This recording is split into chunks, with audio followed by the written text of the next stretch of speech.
Bom dia. O livro de Romanos é um livro extremamente importante, nós sabemos disso. Graças ao estudo compulsivo do livro de Romanos, é que Lutero chegou às 95 teses, que deram abertura ao movimento de reforma dentro da igreja na Idade Média. E é deste movimento que nós somos oriundos. O livro de Romanos, ele também serviu de base para o estudo de Wycliffe, de John Wesley. Tanto que John Wesley, quando ouviu a explanação do livro de Romanos em uma igreja em volta de 1700 e pouco, ele disse que ele foi tomado de um tremor. E graças à mensagem de Romanos é que John Wesley desenvolveu ou liderou a abertura do metodismo. Então, o livro de Romanos, ele é extremamente importante. É a maior epístola de Paulo. Paulo escreveu Romanos quando ele estava no final da terceira viagem missionária dele. Ele estava em Coríntios, quando ele ficou 3 meses em Coríntios. Era plano de Paulo ir até a Espanha para evangelizar a Espanha. Paulo achava que o trabalho dele na Ásia Menor já tinha terminado. Então ele pensou, apesar de ele não conhecer os romanos, ele pensava em passar por Roma para conhecer os cristãos de Roma e ir no sentido da Espanha, não é? E aqui ele traz uma série de afirmativas, então uma série de bases dentro do Evangelho, que é o que traz para nós muito conhecimento. Então, Romanos é o livro que lança a base fundamental a respeito da salvação pela fé, que é reforçado por Paulo ainda no livro de Gálatas. De Efésios. Então, o livro de Romanos, ele é muito importante. E eu tive dado uma olhada, a gente pode separar o livro de Romanos em aproximadamente 8 tópicos. Nós estamos nessa semana no 5º tópico. Esse tópico será estudado por mais 2 semanas. Então, só a guisa de recordação, o primeiro tópico foi com relação à saudação de Paulo e a introdução da epístola em si, não é? O segundo tópico, que já era um tema, foi a respeito da justiça de Deus para os judeus e gentios. O grande problema de nós, seres humanos, é um só, e se chama pecado. Pecado e morte. Esse é o nosso grande problema. Uma vez eu estava conversando com jovens, e eu falei para eles o seguinte, eles estavam todos felizes num encontro de jovens final de semana, e eu falei para eles, conversando, e eu tinha que falar a respeito de morte, não é? Eu falei o seguinte, olha, vamos dizer o seguinte, eu consegui pela primeira vez, para esse grupo que está aqui, eu consegui para vocês, no final do ano, isso devia ser setembro, eu falei, eu consegui uma viagem para todo esse grupo de graça num cruzeiro. Todo mundo já ficou assim, né? Falei, então, esse cruzeiro está aberto para todo mundo, nós vamos embarcar, isso aqui no final do ano, nós vamos embarcar, quando nós entrarmos lá, não vai estar determinado qual a sua colocação dentro do cruzeiro, uma série de tarefas vão acontecer dentro do cruzeiro, e à medida que a gente for desenvolvendo a tarefa, a gente vai se colocando na 3ª classe, 1ª classe, lá em cima, 2ª classe. Então vai ser um brinquedo legal. E eu vi que eles começaram a ficar animados, né? Eu falei, é o seguinte, então, esse cruzeiro não tem data para terminar, então vai sair mais ou menos em aberto. Então vai ser o seguinte, a gente vai ter lá, vai ter shows, a gente vai ter jantares, vai ter esporte, vai ter tudo que um cruzeiro oferece. O único ponto que existe é o seguinte, em algum momento durante o cruzeiro, vocês serão atirados para fora para o mar. A hora que eu falei isso, eles já começaram a ficar assim, não é? Assim, à medida que passar, nós seremos atirados para fora e com certeza morreremos. Eles olharam para mim e eu falei, não faz sentido um cruzeiro desse, né? Eles falaram, claro que não. Eu falei, então sejam bem-vindos, vocês estão a bordo. Eu estou no cruzeiro há 62 anos, vocês estão há 16, há 18, nessa classe alguns há 80, 60, 70. Então, o grande ponto da nossa vida é o seguinte: a gente está se divertindo a bordo de um cruzeiro, sem nos atentarmos que em algum momento nós seremos arremessados fora do barco. É uma questão de tempo.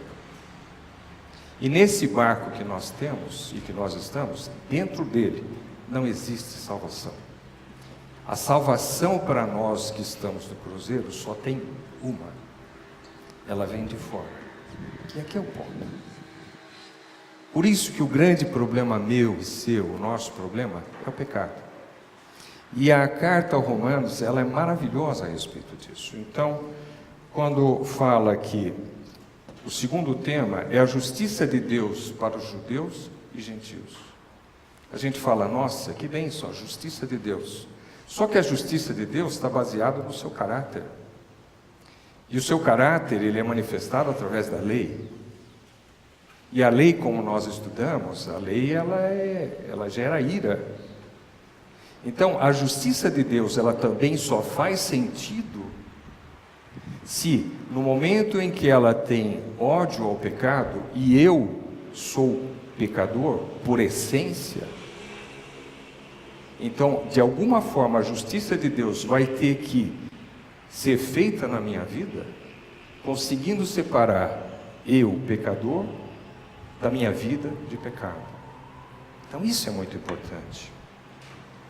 Daí, a terceira parte, o terceiro bloco do livro de Romanos, nós entendemos que a pecaminosidade universal da humanidade, primeiro dos gentios, depois dos judeus, e daí universal. Ou seja, todos nós, sendo herdeiros ou não, carnais de Abraão, ou espirituais de Abraão, todos nós pecamos e carecemos de alguma coisa para pagar a justiça que é necessária. Daí nós vimos o quarto ponto, que é a justiça de Deus para a justificação. Opa! Então existe uma justiça de Deus para a nossa justificação. E aonde se encontra a justiça? Em primeiro lugar, em Cristo, através da fé. Então nós podemos encontrar essa justiça que Deus demanda através da justiça de Cristo, que a nós é imputada através da fé. Segundo ponto, que foi provada através da vida de Abraão. Então nós estudamos bem aqui que porque Abraão creu, isso lhe foi imputado por justiça. Não é porque Abraão falou, vou sair de Ur dos Caldeus, vou viajar 1000 e poucos quilômetros para provar para Deus que eu sou alguém especial. Não. Deus falou, sai da casa da tua parentela, e ele creu. Isso foi imputado por justiça. A partir daí, o que ele fez, foi tudo feito mediante a fé. Isso é importante. Através de Cristo, as bênçãos são garantidas para os justos. Pela fé, temos paz com Deus. Enquanto nós estamos em pecado, nós vivemos num ambiente de culpa. E eu li uma frase essa semana que foi muito interessante. É o seguinte: a culpa torna a presença de Deus insuportável. Não sei quantos de vocês já tiveram a experiência de errarem, pecarem, e logo que você pecou, a primeira coisa que você tem é vontade de se ajoelhar e pedir perdão, não é verdade? Em geral, depois que a gente peca, sem dúvida, o Espírito Santo toca a gente, mas de um modo geral, no momento que a gente peca, a gente se sente incapaz, muitas vezes, de dobrar o joelho e orar a Deus. Por quê? Porque naquele momento em que a gente ainda está envolto no pecado, a presença de Deus parece uma coisa insuportável. E por fim, O quinto bloco que nós estamos vendo essa semana é com relação à graça que reina através da justiça. Que justiça é essa? A justiça de Deus. Então nós lemos basicamente, nós estudamos Romanos capítulo 6, não é? Então Romanos capítulo 6 começa: que diremos, pois? Permaneceremos no pecado para que seja a graça mais abundante? Só que eu acho que seria interessante de começar a partir de Romanos 5, versículo 20. Sobreveio a lei para que avultasse a ofensa, mas onde abundou o pecado, superabundou a graça.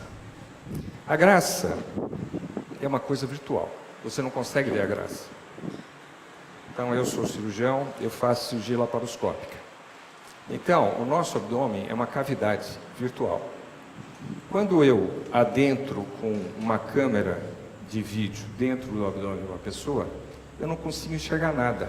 Mesmo entrando numa cavidade, essa cavidade, ela é um vácuo. Então, não existe uma cavidade real. Então, para eu poder enxergar dentro desse abdômen, eu pego uma agulha do calibre de uma caneta Bic, introduzo pelo umbigo do paciente e eu começo a insuflar gás carbônico. E aquela barriga, ela começa a insuflar, insuflar, insuflar. Isso é a graça. Então, à medida em que eu ponho gás dentro daquele abdômen, eu consigo enxergar as coisas. Então, a graça de Deus é mais ou menos dessa forma. Eu não a vejo, mas no momento em que eu peco, existe um preparado já de graça para mim.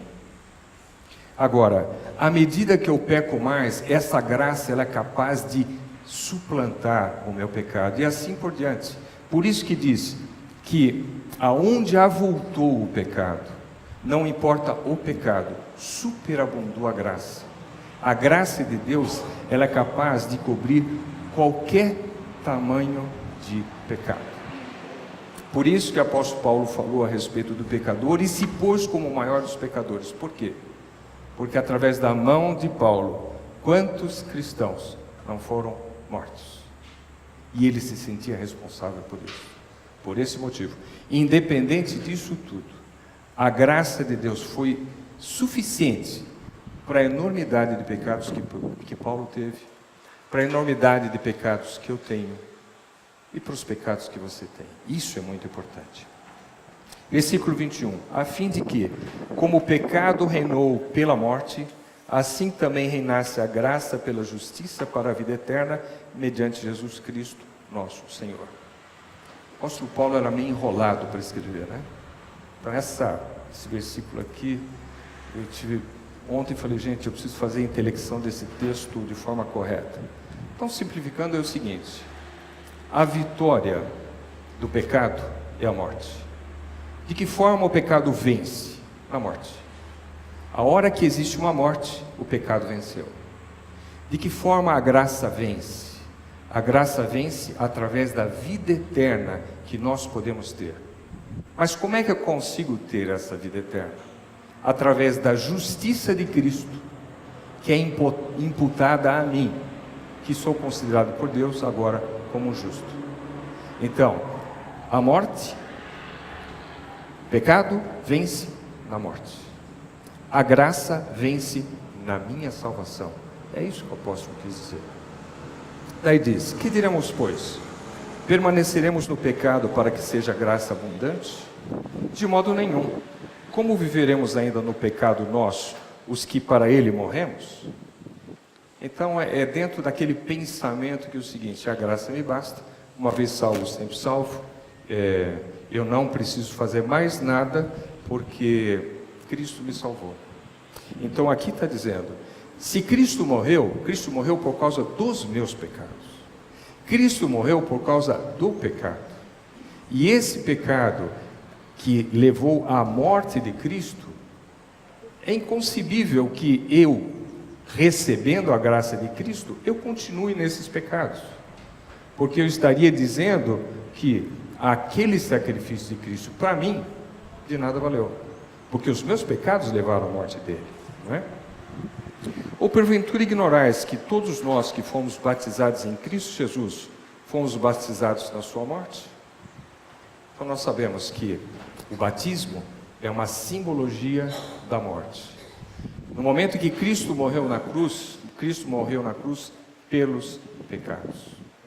No momento em que nós nos batizamos, nós simbolicamente estamos dizendo que nós estamos morrendo para os nossos pecados.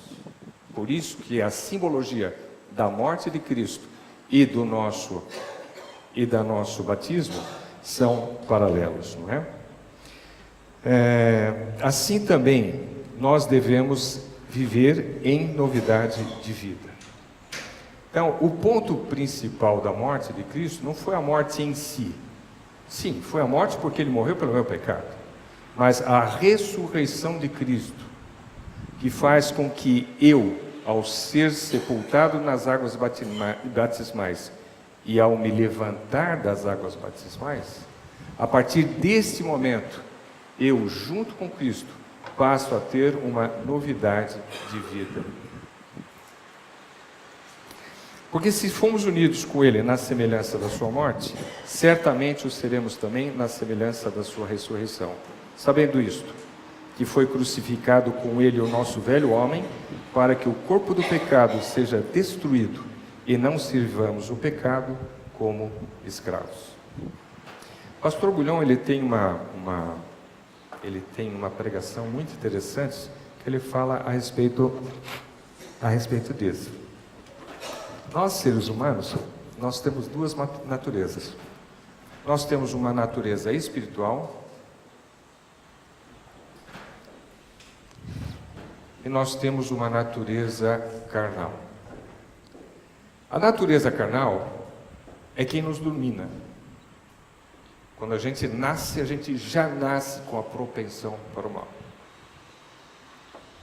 Mas, por outro lado, como nós fomos criados à semelhança de Deus, nós também temos dentro de nós, apesar da natureza do pecado, nós temos uma necessidade de viver para o bem.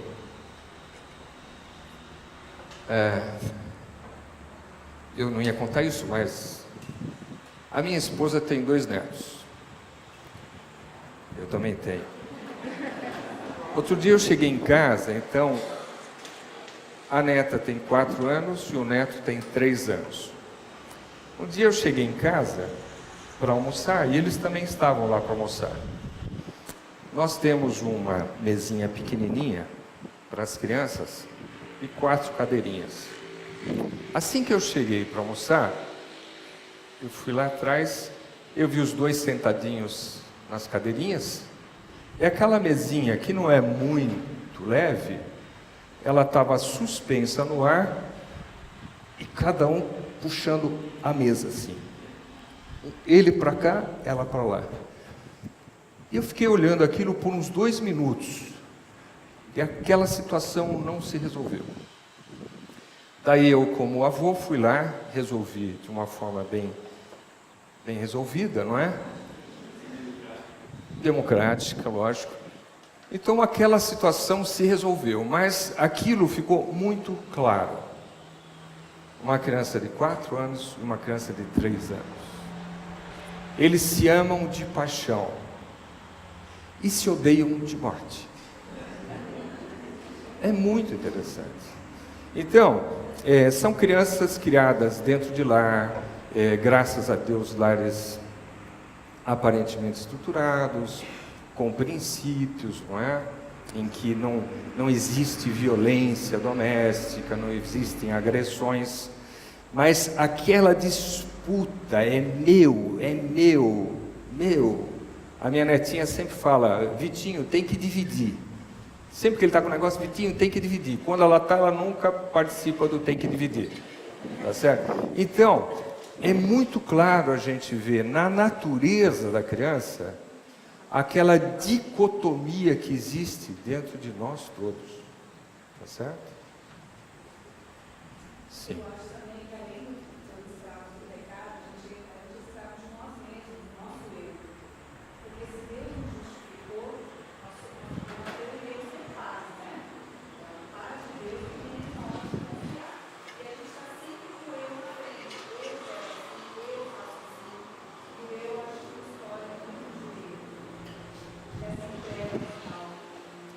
pastor George Knight, ele tem uma expressão muito maravilhosa, que ele fala o seguinte: o problema do pecado é o amor pela coisa errada.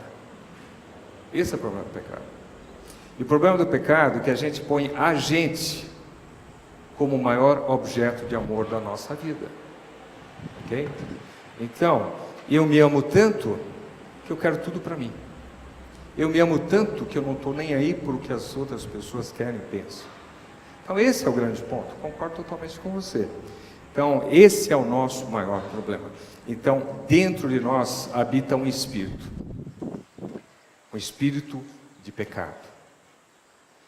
À medida que a gente vai crescendo, à medida que a gente vai se desenvolvendo nesse mundo, o que acontece? A gente pode alimentar uma ou outra natureza. Em geral, no mundo que nós vivemos, ora, esse mundo aqui não é de Deus. Esse é um mundo usurpado. Então, a atual autoridade maior desse mundo não é Deus. Portanto, tudo que gira nesse mundo, gira em função de uma outra força. Então, para nós que somos espirituais, nós vivemos e batalhamos no terreno do inimigo. Então, muitas vezes, quantas vezes a gente fala, meu Deus, a gente acorda, fala, eu quero fazer o que é certo hoje. Me ajuda a ter o coração aberto para a atuação do Santo Espírito, ajuda-me a eu ser uma boa influência, ajuda-me a ser um instrumento seu. Então a gente faz essa oração com sinceridade de coração. Daí a gente acorda, ainda está escuro, já dá uma topada na ponta da cama para ir para o banheiro. Então ali já, mas tudo bem, né? Daí a gente levanta, pega o carro, a hora que a gente sai na primeira esquina, alguém já fecha a gente. Você fala, não, meu Deus, me ajuda. Daí você passa, não sei qual é o seu pecado que mexe com você, ou que não mexe. Daí de repente alguém já passa e vê um outdoor com umas imagens interessantes que chamam a atenção. Daí você chega no seu trabalho, você tem um problema com o seu chefe imediato, você tem... Então, automaticamente, apesar de que você pediu para Deus te dar força, automaticamente, a sua natureza carnal, ela vai sendo alimentada. E chega um determinado momento, naquele dia que você pediu que Deus estivesse com você, e você ira e peca, ou você cai e comete um pecado, ou você se perde, e daí você entra naquela coisa, meu Deus, você parafraseia o apóstolo Paulo, miserável homem que sou, o que eu quero não faço, e sim o que eu não quero. Mas é essa a vida que nós vivemos, tá certo? Mas é diferente o seguinte, versículo 12, não reine, portanto, o pecado em vosso corpo mortal, de maneira que obedeçais às suas paixões. Nem ofereçais cada um os membros do seu corpo ao pecado, como instrumento de iniquidade, mas oferecei-vos a Deus como ressurreto dentre os mortos, e os vossos membros a Deus como instrumentos de justiça. O grande ponto nosso, na nossa vida, é a gente conseguir entregar a Deus a nossa vida. No dia que nós aceitamos a Deus como nosso Salvador, duas coisas acontecem. Nós somos justificados e automaticamente santificados. Essa santificação que acontece no dia da aceitação de Cristo, a justificação é pelos pecados que eu cometi, tá certo? Então, no momento que eu aceito a justiça de Cristo, a morte de Cristo, a justiça que me é imputada, nesse exato momento, eu passo a me santificar. Por quê? Naquele conceito de eu me separar para ser santo, me separar para as atividades de Deus. Agora, no meu dia a dia, eu vou cada vez mais tendo maior relacionamento com Cristo. Eu vou tendo uma relação vital com Cristo. E essa relação vital vai fazendo com que eu cada vez mais me amolde ao caráter de Cristo. Eu passo a fazer as coisas não para eu ter o mérito para a minha salvação, mas porque eu fui já salvo e justificado por Cristo, eu passo a fazer porque eu contemplo a Cristo, é o que o apóstolo Paulo falou, prossigo para o alvo, para a plena estatura de Cristo. Que estatura? Estatura espiritual. É isso que eu preciso, é isso que nós precisamos. O pecado, ele é extremamente envolvente. O pecado, ele é extremamente progressivo. O pecado é extremamente mortal. Então, muitas vezes eu vejo no meu dia a dia as pessoas completamente imersas no pecado, não é? Então, no alcoolismo, então muitas vezes nós não sabemos que temos a propensão ao alcoolismo, não é? Então, eu me lembro muito bem, o governador do AAA da região aqui foi meu paciente durante muitos anos. E ele falava para mim, é gozado que ele falava, Elmer, eu estou sem beber há 12 anos, 2 meses, 4 dias, 8 horas. É gozado que ele contava assim, até as horas. E ele falava assim, apesar de eu estar há tanto tempo sem beber, toda vez que eu entro num posto de gasolina e alguém está abastecendo álcool no carro, a minha boca enche de água. Isso é o pecado, tá certo? Existe, se vocês procurarem no Google, existe um fotógrafo que ele fez o seguinte, ele pegou fotos seriadas de prisões de pessoas viciadas em droga. Isso aí vocês podem procurar no Google. É uma coisa assim aberrante. A primeira foto da primeira prisão, a segunda foto. Daí você vai ver, tem uma mulher com 30 e poucos anos, com aparência de 70 e poucos anos. Isso é fruto do pecado. Esse é o pecado que domina, não é? A gente vê, por exemplo, há pouco tempo atrás, eu li um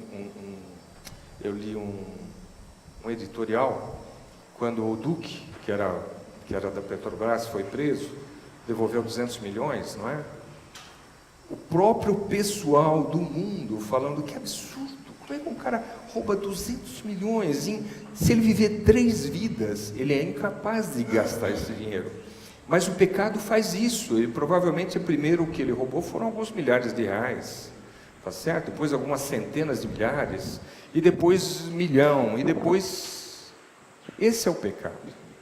O pecado que, se nós deixarmos que habite em nós, e se nós acariciarmos, ele vai destruindo a nossa estrutura, a menos que o Espírito Santo nos toque profundamente. Pois não.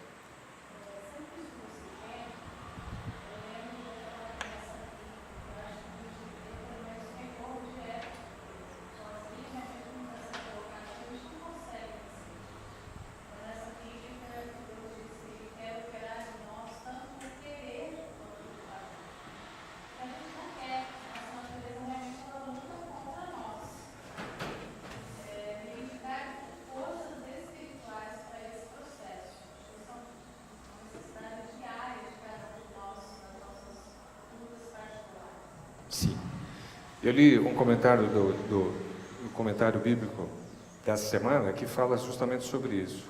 A única coisa que a gente pode fazer é a gente escolher. A única coisa que eu posso escolher.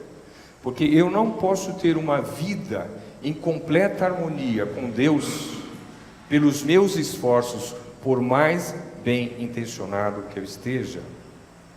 Então, somente Deus atuando na minha vida, Ele opera o querer e efetuar por sua graça, porque eu pela minha força não consigo. Isso é um ponto que era um ponto primordial com relação aos fariseus. Os fariseus foram uma seita que surgiram logo depois do cativeiro da Babilônia, que por causa de que eles entenderam que porque eles quebravam a lei, eles quebraram aquela ligação que eles tinham com Deus, Então, um grupo de judeus, os fariseus, começaram a entender o seguinte, que eles tinham que buscar a perfeição para impedir que novamente eles se distanciassem de Deus. E aí entraram num outro campo, que é eu vou conseguir dominar a minha salvação através do legalismo, tá certo? Então o legalismo ele não nos cura de nada, por quê? Porque a lei não nos salva. Existe um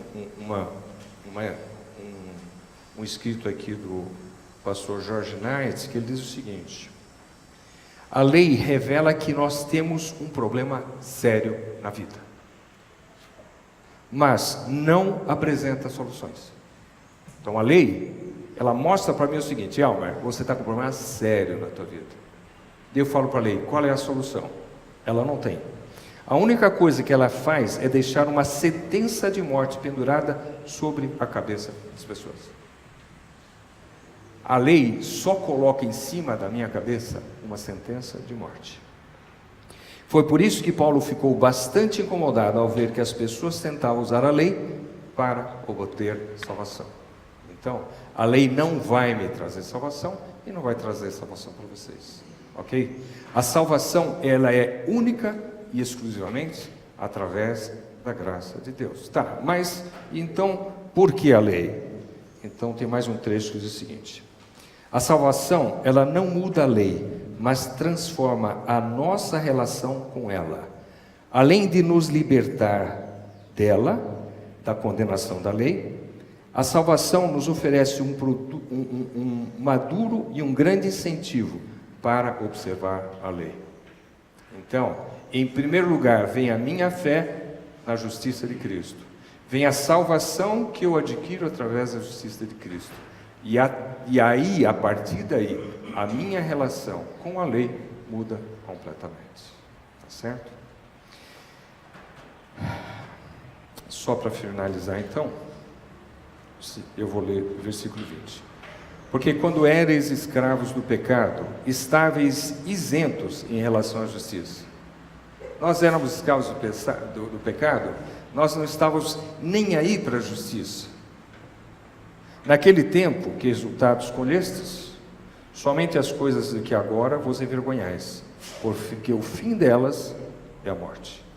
Agora, porém, libertados do pecado, transformados em servos de Deus, tendes o vosso fruto para a santificação e, por fim, a vida eterna. Porque o salário do pecado é a morte, mas o dom gratuito de Deus é a vida eterna em Cristo Jesus, nosso Senhor. Então, a salvação para nós.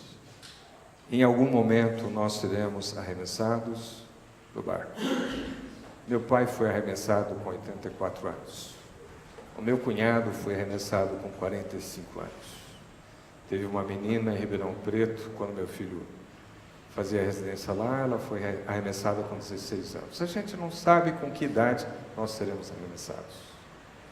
A lei, ela nos condena, mas a graça e a justiça de Cristo que a nós é imputado, se nós recebermos o sacrifício com fé, nos faculta a vida eterna.